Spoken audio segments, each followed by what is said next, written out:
அடை ரெடி. இதுக்கு தொட்டுக்க வந்து நாட்டு சர்க்கரை தொட்டு சாப்பிட்லாம், தேன் ஊற்றி சாப்பிட்லாம், வேணுன்னா தயிர் தொட்டு சாப்பிட்லாம், இல்லைன்னா அவியல் பண்ணி அதுக்கு தொட்டு சாப்பிடுவாங்க. அடை எண்ணெயும் ஊற்றலாம், நெய் ஊற்றியும் அடை செய்யலாம். நைஸாக அரைச்சேன்னா தோசை மாதிரி வரும். கொஞ்சம் சிறிய ரவையாட்டம் அரைச்சேன்னா வந்து உங்களுக்கு இந்த மாதிரி மொறு மொறுன்னு கிடைக்கும், நல்லாயிருக்கும். இதுலேயே உப்பு காரம் இருக்கிறதுனால வேறு ஒன்றும் வேண்டான்னாலும் விட்டுறலாம். இப்போ இதில் வந்து நான் பெருங்காயம் போட மறந்துட்டேன். இப்போ பெருங்காயம் போட்டிருக்கேன், அதை உங்களுக்கு காமிக்க மறந்துட்டேன். இப்போ தான் பெருங்காயம் போட்டு கலந்தேன். இந்த இன்னொரு அடையும் ஊற்றிருக்கேன்.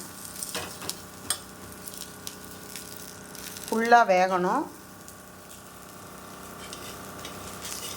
நல்லா வேக தான் நல்லா மொறு மொறுன்னு வரும். சிம்மிலேயே தான் வச்சு வேக வைக்கணும். பெருசாக வச்சிங்கன்னா ஒரு பக்கம் உள்ளே வேகும், வேகாத போகும்.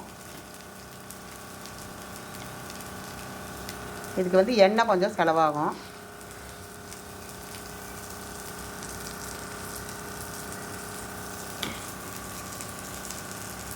அடை பிடிச்சிருந்தால் லைக் பண்ணுங்கள், கமெண்ட் பண்ணுங்கள், ஷேர் பண்ணுங்கள், என் சேனலை சப்ஸ்கிரைப் பண்ணுங்கள், என் சேனலுக்கு சப்போர்ட் கொடுங்க, பெல் ஐக்கான் கிளிக் பண்ணுங்கள்.